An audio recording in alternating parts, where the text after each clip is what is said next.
C'est Leïla Berato, journaliste pour Radio France Internationale. Et je vais vous poser une question, enfin une ou deux questions sur le programme, tout simplement parce qu'il me faut du son que j'ai pas pu vous enregistrer de loin tout à l'heure. Le slogan de votre campagne, c'est donc la nouvelle génération. Puisque cette nouvelle génération est majoritaire aujourd'hui en Algérie, quelles sont vos propositions concrètes par rapport au problème du chômage? Très bien. Vous avez bien fait de remarquer que le slogan était la nouvelle génération, et ce qui signifie derrière ça qu'il est temps d'aller vers non seulement un changement du personnel politique, mais aussi d'un rajeunissement, du passage de témoins, mais également pour la société algérienne d'apporter de nouvelles fonctionnalités dans le mode de gouvernance.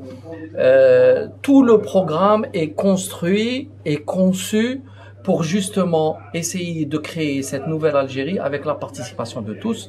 Le programme ne va pas dans certains détails parce que je n'ai pas présenté aujourd'hui des propositions pour aller diriger un exécutif dans le cadre d'une majorité parlementaire, mais au contraire les grands axes de renouvellement à partir de dossiers de souveraineté et de dossiers extrêmement importants qui doivent préparer l'avenir du pays. Donc, rétablir tout d'abord une communication, rétablir une relation de confiance entre les gouvernants et les gouvernés. Et or, dans le cas d'espèce, les gouvernés sont très largement majoritaires parmi les jeunes. Et donc, c'est vers eux que mes idées vont. Ensuite, commencer à construire l'état de droit, car jusqu'à présent, nous ne vivons pas dans un état de droit, même s'il en a quelques apparences. Libérer la justice, etc. Mais tout cela, c'est pour préparer les conditions pour mettre sur pied une économie qui soit une économie de production et non pas de rente. Nous vivons actuellement sur les hydrocarbures. La classe politique et la classe régnante c'est partager cette rente-là et à marginaliser les jeunes. Il est temps maintenant d'employer ces moyens-là pour investir, construire une économie et offrir l'emploi, donc prioritairement aux jeunes puisque c'est eux qui souffrent du chômage, et commencer à leur ouvrir des espaces d'espoir pour éviter qu'ils n'aillent se jeter dans la mer et traverser dans n'importe quelle condition la Méditerranée pour aller s'échouer comme de pauvres airs dans les îles et dans le sud de l'Europe.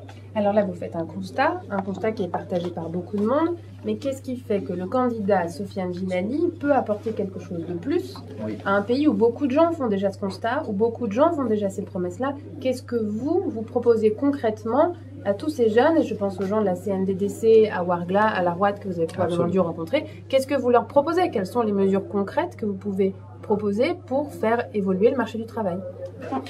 Bon, je pense que là, j'ai avancé un certain nombre de propositions, tant pour l'économie, la relance économique, la relance industrielle, et sortir encore une fois de l'état d'esprit du rentier pour passer réellement à l'économie productive. Maintenant, je ne veux pas entrer dans des promesses très précises parce que, encore une fois, ce serait se mettre en contradiction avec l'esprit de la République, puisque nous sommes dans un mode de gouvernance semi-présidentielle où un gouvernement doit avoir une marge de manœuvre. L'important pour moi est que actuellement on mette en route un nouvel état d'esprit dans le pays, on libère l'initiative, on favorise l'investissement, on pousse à la création d'emplois à tous les niveaux, on lutte contre la bureaucratie et derrière la bureaucratie toute la large et profonde corruption qui est en train de gangréner toute la société. C'est par des actions de ce type qu'on peut remettre un minimum de confiance. Ensuite, un président de la République, aussi génial qu'il puisse être, ce n'est pas à lui de fabriquer un pays. Un pays doit être fait par sa population, par ses habitants. Donc l'Algérie, c'est aux Algériens de la construire. Un président de la République doit leur donner les moyens réglementaires, doit agir sur les équilibres des institutions, mais il doit laisser s'épanouir l'esprit critique et l'esprit créateur et créatif de toute cette jeunesse qui a plein d'énergie, qui a envie de s'exprimer. Donc, ce n'est pas à moi de dicter le comportement personnel des uns et des autres. Moi, si je devais avoir à prendre des décisions à ce niveau-là, c'est rétablir un état de droit, mettre en place des institutions véritables et réguler tous les grands équilibres économiques et sociaux et permettre aux Algériens de construire leur pays en tant que actionnaires de leur pays. Voilà. Très bien. Alors on continue sur l'économie. Aujourd'hui, beaucoup de gens sont très mécontents et protestent contre la montée des prix de la brique de lait, du yaourt, etc. Le lait, les yaourts, enfin le lait, fait partie des produits subventionnés, des produits pour lesquels les Algériens ne payent pas le coût réel de la fabrication. En tant que candidat, quelle serait votre position là-dessus, sachant que les économistes disent qu'on ne peut pas tenir avec une économie de subvention, puisque cela dépend du pétrole et qu'un jour le pétrole va s'arrêter. Mais parallèlement, si vous supprimez les subventions, vous vous retrouvez face à des mouvements de foule importants. Absolument. Il faut prendre ce dossier avec beaucoup d'attention et ne pas vouloir le régler dans l'immédiat en un tour de passe-passe. D'abord, les subventions sont très largement données au profit de classes peut-être qui ne le méritent pas. Il faut réorienter la façon de penser, soutenir beaucoup plus fortement les classes les plus défavorisées, les plus faibles, et ne pas financer systématiquement ces produits. Le lait et ses dérivés, c'est un cas, mais il n'y a pas que ça. Il y a les céréales, il y a l'huile, le sucre, mais aussi le gasoil, l'essence, l'électricité, et toute une série de produits dont bénéficient tous les Algériens, quel que soit leur niveau, et ça devient injuste. Donc il faut rééquilibrer ce type de subventions. La finalité est d'arrêter complètement les subventions, mais de ne pas laisser choir les parties les plus pauvres, tout au contraire. Comment est-ce que vous imaginez ça? Comment est-ce que vous imaginez Alors tout d'abord, il faut maîtriser les circuits économiques, arrêter de distribuer de l'argent frais, car c'est ce qui provoque l'inflation. Il n'y a pas, en face de l'argent distribué, il n'y a pas de production. C'était absolument prévisible, je l'ai dit, je l'ai écrit depuis au moins 2 ans, que nous allions vers une forme d'inflation et même d'hyperinflation, car il y a eu une distribution irréfléchie de l'argent. Nous voyons depuis maintenant plusieurs mois le Premier ministre en train de distribuer des enveloppes financières exorbitantes à des wilayas, là où il fait, parce qu'en fait, il fait une campagne électorale au bénéfice probablement d'abord du président de la République, mais maintenant à son propre profit. Et ça, c'est générateur d'inflation. Voilà le type d'action qui est insensé. Donc il faut arrêter de subventionner à tout va l'économie. Il faut aller vers le vrai investissement productif et réorienter les subventions et les soutiens aux franges de la société les plus faibles et non pas faire bénéficier les plus forts en logement, en emploi, en investissement, en prêt bancaire et abandonner à leur pauvre sort les centaines de milliers de jeunes qui ne trouvent aucune autre solution que celle d'essayer de trouver un peu d'oxygène de l'autre côté de la Méditerranée. Très bien. Alors je vous repose la question de tout à l'heure. Combien avez-vous aujourd'hui de promesses de parrainage ? Je n'ai pas de promesse de parrainage puisque le parrainage ne démarrera qu'à partir du moment où le corps électoral sera convoqué et théoriquement il devrait l'être à la fin de la semaine qui vient. À ce moment-là, on sera sur le terrain.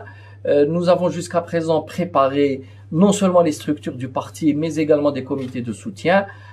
J'ai bonne confiance pour arriver à ces 60 000 signatures. L'opération sera difficile. J'en appelle et j'en appellerai encore une fois aux Algériens, à la nouvelle génération, mais aussi aux anciens, tous ceux qui voudraient voir que l'Algérie sorte du ronronnement dans lequel elle s'est endormie, qu'elle chasse cette image de pays corrompu qui lui colle à la peau et qu'elle ouvre enfin un avenir pour ses enfants. En 2004, vous faisiez partie de l'équipe de M. Benflis. Est-ce que si M. Benflis est candidat cette année, vous rejoindriez son équipe ? Ça me semble difficile. Je suis un concurrent à M. Benflis, ou je peux dire que M. Benflis sera mon concurrent. Donc non, j'ai un programme que je présente, que je défends, que je défendrai jusqu'au bout. Maintenant, on verra s'il y a un deuxième tour. On verra si je n'y suis pas. À ce moment-là, la question se poserait avec qui s'allier. Mais là, c'est vraiment aller très vite en besogne. D'accord. Et j'ai une dernière question. Le Maroc pourrait être le premier pays du monde arabophone à abolir la peine de mort. En Algérie, la question se pose aussi très régulièrement. On a créé un nouveau texte, un nouveau code pénal dans lequel on instaure la peine de mort pour certains crimes. Quelle est votre position là-dessus? Est-ce qu'il faut abolir la peine de mort? Est-ce qu'il faut la conserver? Et dans quel cas? Pour le moment, la peine de mort est prévue dans le code pénal dans plusieurs cas de figure, mais il y a un moratoire et de fait, il n'y a plus d'exécution depuis de très longues années. Il faut simplement comprendre que l'Algérie a traversé une période d'extrême violence dans les années 90 où il y a eu des dizaines de milliers de morts violemment par le terrorisme, par une lutte antiterroriste également extrêmement dure, mais on n'avait pas le choix, il fallait que l'Algérie s'en sorte. Maintenant, on a des générations traumatisées et il y a beaucoup de fléaux sociaux, parmi lesquels probablement des déséquilibres mentaux, même s'ils ne sont pas apparents, et donc il y a encore beaucoup de violence dans la société. Et je ne pense pas qu'on puisse traiter la violence par la violence. Simplement, il faut préparer l'opinion publique à aller, à non pas accepter, mais à croire en une forme de justice humaine qui ne parte pas vers des extrêmes. Donc il faut restreindre absolument et rapidement la peine de mort à quelques cas exceptionnels où il y a une très forte sensibilité de la population, mais en même temps faire un travail de fond pour que à terme l'Algérie rentre dans le concert des nations qui ont tourné la page à ce type de peine. Très bien, merci beaucoup.